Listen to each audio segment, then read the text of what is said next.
Струшкото обвинителство оформи предмети ќе истражува по информациите за енормно загадување на водата за пиење во Струга. Деновиве од чешмите на Стружани тече калнива вода, поради што надлежните институции ја забранија за употреба. Обвинителството ќе утврдува дали заматеноста и загаденоста на водата од изворот шум потекнува од сторени кривични дела против животната средина и природата.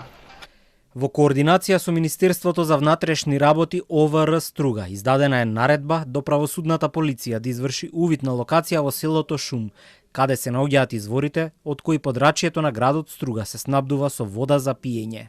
При увидот треба да бидат присутни и надлежни инспекциски служби од областа на животната средина, од Агенцијата за храна и ветеринарство, како и од Центарот за јавно здравје. Ќе бидат преземени и други действија на проверки. Водата од градскиот водовод во Струга веќе 6 дена е забранета за пиење. Од Центарот за јавно здравје констатирале дека иако денеска има намалена заматеност на водата, таа е 7 пати повисока од дозволеното и не смее да се употребува. Матноста е висока и им препорачувам на жителите во општина Струга оваа вода дека не е за пиење, не е за готвење, за припремање на храна и не е за одржување на лична хигиена, хигиена на облека, хигиена на раце, на тело и така натаму. Симоновска, која деновиве била кај Шум, вели дека во близина има каменолом, а веднаш над изворот имало активности. Додава дека веќе ги нема и оградите околу заштитените зони.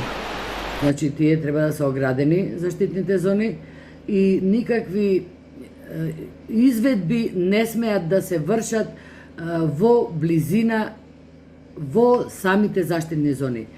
Пошто немаме оградени заштитни зони и јас можам да претпоставам само од што би можело да биде тоа матност, пошто изворот Шум никогаш не бил заматен. Никогаш. Додека полицијата и обвинителството го истражуваат случајот, од Центарот за јавно здравје инсистираат жителите сериозно да ја сватат состојбата и да не ја употребуваат водата за пиење. Нови контроли на примероци од вода од изворот и од локации низ градот ќе се вршат од понеделник, пошто јавноста ќе биде информирана.